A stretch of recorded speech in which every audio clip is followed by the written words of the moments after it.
Hello and welcome to The Bottom Line on TVP World. This is where we unpack some of the main business and economic stories of the day. I'm your host, Marie Cato. Let's admit that we take the technology around us for granted, and we often forget how this technology is, in turn, dependent on semiconductors. Poland is well aware of what semiconductors mean for a vibrant economy and for digital security. Let Jan Kennedy tell you more about this in his feature report.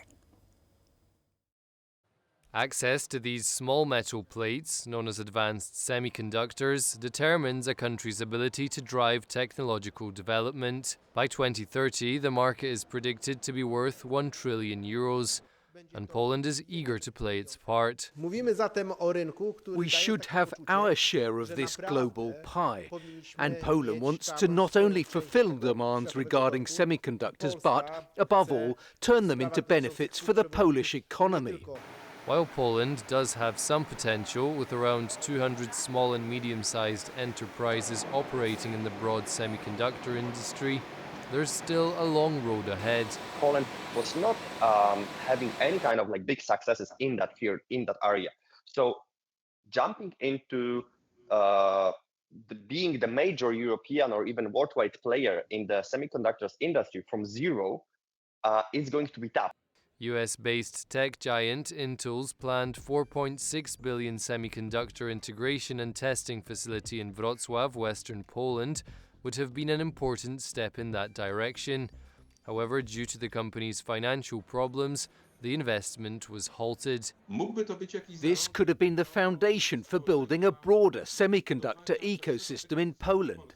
In addition to assembly and testing technologies planned for Wrocław, in the long term, and I emphasize the long term, there could have been opportunities to develop semiconductor manufacturing technologies. Last month, the Polish Ministry of Digital Affairs published a draft strategy based on 7 pillars. It aims to position Poland within the EU's semiconductor supply chain. This strategy highlights the issue of technological sovereignty, arguably its most critical aspect. We must acknowledge that a single decision, even from an ally, could severely limit or completely cut off access to essential technologies, as we have recently seen with AI-related technologies. This occurred in January, when the US listed Poland as a second-tier country for advanced semiconductor exports, limiting its access to the tech, a major blow to the development of artificial intelligence. But the government's plan includes technology in which Poland has been a pioneer: semiconductors based on a new compound, Gallium Nitride. It is essential for the production of power, electronic instruments used in industries such as automotive, data centers, railways, consumer electronics, and, as a cherry on top, radar technologies in the broadest sense. Polish researchers have been perfecting gallium nitride production since the end of the 90s. However, what the country sorely lacks is products based on the compound, or companies with enough heft to bring them to the international market. I believe that within the next 5, maybe 10 years, we will be able to launch production on a scale noticeable worldwide. Currently, the gallium nitride technologies available in Poland, including those in research institutes, are still at the laboratory scale. The strategy has just left the public consultations phase, with the government working on another revision. If all goes well, it should be adopted soon. So now that we've heard about the challenges and have some context laid out for us, we can get into the newest strategy put together by the Polish government. And for that, we are joined by Dariusz Standerski, Deputy Minister at the Ministry of Digitalization. Hello, and thank you for joining us today. Thank you for having me. So we're going to start with this. On a scale of 1 to 10, how developed is Poland's semiconductor industry?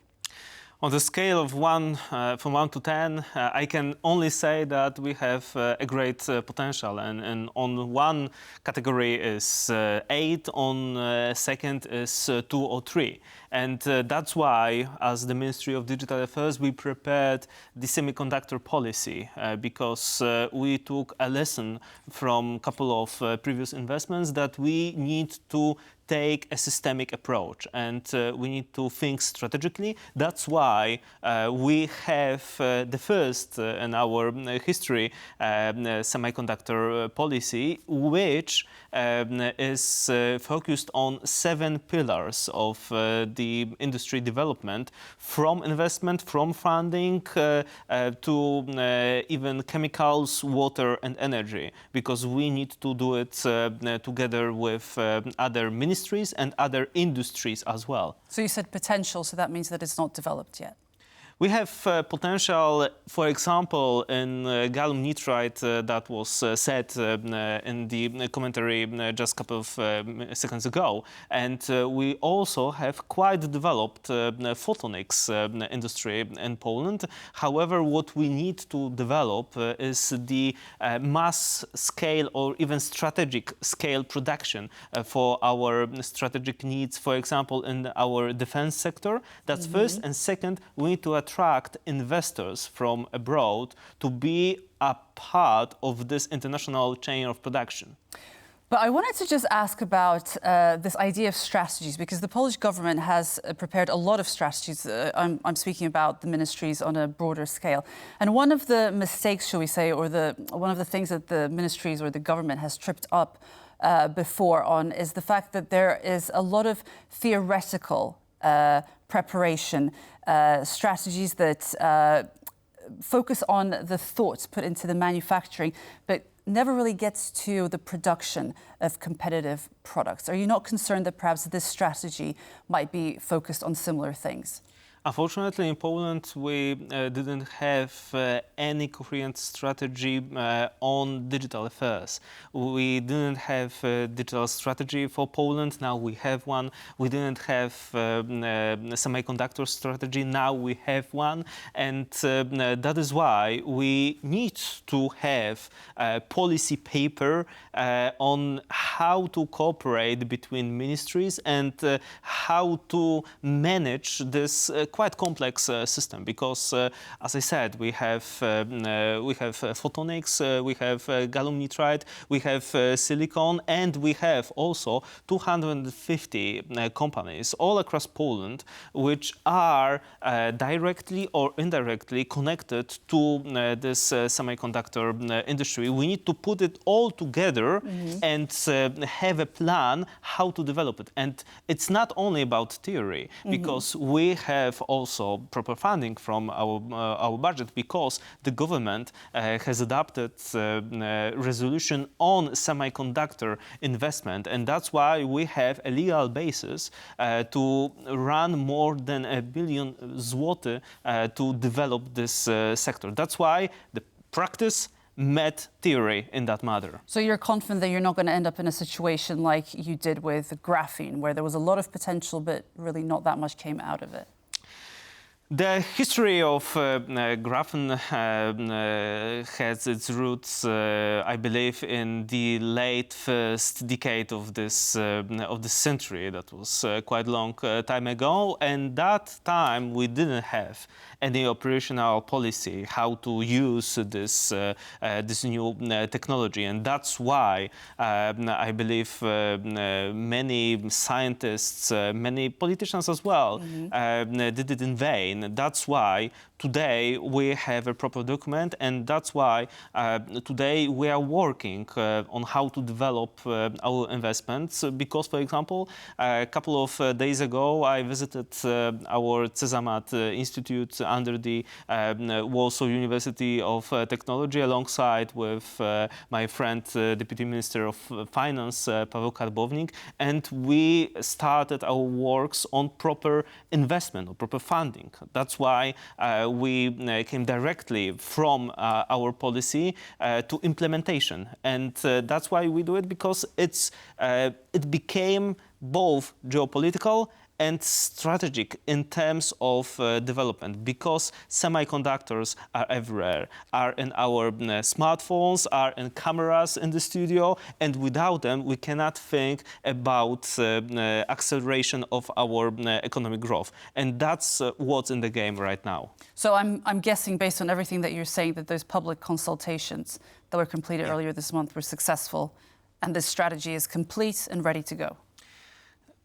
We believe that there's always something to do to adjust and to make our policies better. However, we received more than 400 letters with some better and more coherent adjustments to our policy. And what's the next step? The next step is to publish the second version of our policy, but what's constant, those are pillars of the strategy and two streams of it. First stream, to ensure our needs of domestic production of semiconductors for our defense sector, for our public administration, and second stream, to attract at least 3 large investors by the end of this decade. And that's why we have those 7 pillars, including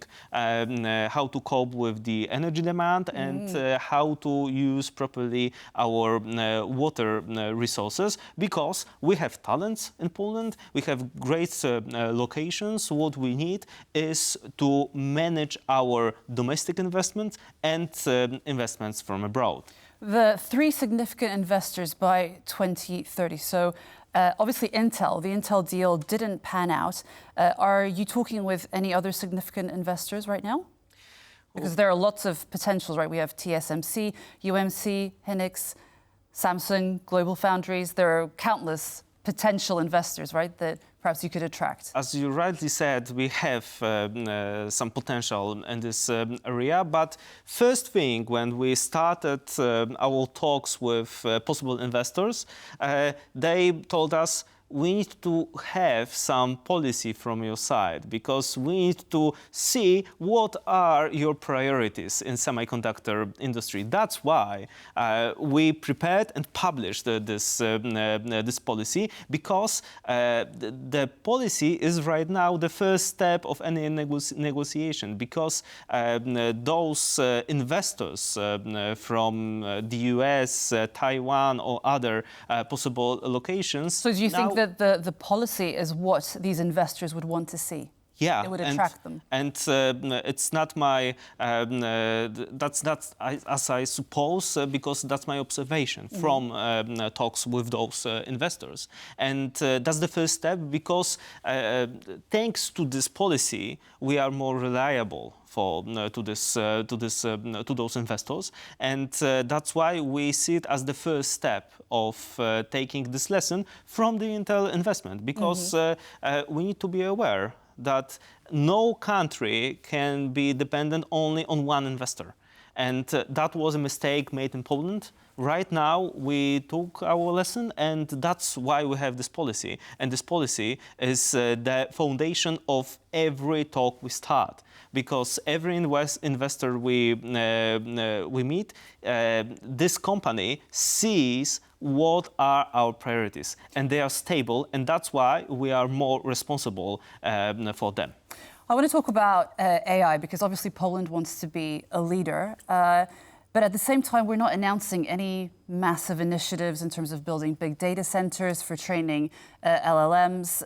What can you say about that? So here we have, last week, we announced that there will be an AI factory in Poznań, Poland, and it's huge investment for 400 million zlotys, and we have it co-funded by the European HPC initiative. So in Western Poland, there will be one of 6 AI factories, and announced on this series, on this contest that we won a week ago. And because of 100 million euros, we'll have the newest cutting-edge supercomputer focused on AI. And because of that, the innovation initiatives will accelerate in a whole region. Are we talking like Grok, like the stuff Elon Musk does? Are we talking about 100,000 chips? We don't talk about Grok or any other chat. We are talking about AI in our healthcare and diagnostic, for example. Okay. We talk about AI in robotics. We talk about AI in adapting and forecasting weather. Can you give us some parameters, some numbers? That will be the largest supercomputer in Poland. Okay. And it's not the only investment we have in the Ministry of Digital Affairs, because the AI factory in Poznań, it's the story about 4 months from now. However, already in July this year, Poznań will have its first quantum computer, and it will be quantum computer for our Poznań Supercomputer Center. And that's why we built this strong ecosystem of supercomputers for AI, quantum computers, and because of that, we are building the strong network alongside with our partners from other European countries. Because Krakow, for example, Cyfronet in Krakow today is a part of the LUMI initiative, today's biggest supercomputer in Europe, and we also are working on the new investment in supercomputer in Cyfronet for about 35 million euros. So we are working in 2 streams. First stream, policy making. Second stream, investment. Because we see that it's high time to join this race, and that's why we are building not only Polish but European strength in AI and quantum. Okay, just as we wrap up, I wanted to talk about digital tax. So the government announced digital tax, but then it seems to have backpedaled a little bit after a tweet from the incoming US ambassador to Poland, Tom Rose. So let's just look at that tweet. I'm sure you recognize it. And I wanted to ask about your comments and what is the timeline? What are you? Can you just give us a little bit of insight into that? As I believe, Mr. Candidate for ambassador's post is not the official representative of the United States in Poland.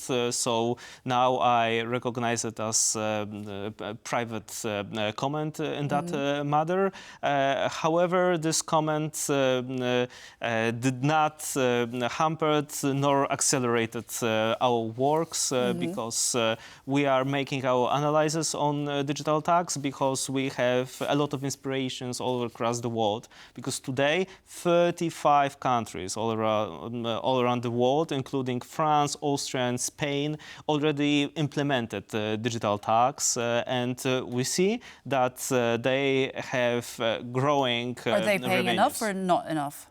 They have growing revenues. For example, Spain noticed about €1 billion last year from this digital tax revenue. So when we counted on Polish size of our economy, we suppose that it could be as high as 2 or 2.5 billion zlotys. However, it's only my fast estimate. We need to wait a couple of weeks for our deeper analysis in that matter. Okay, Dariusz Standerski, Deputy Minister at the Polish Ministry of Digitalization. Thank you so much for joining us. Thank you very much.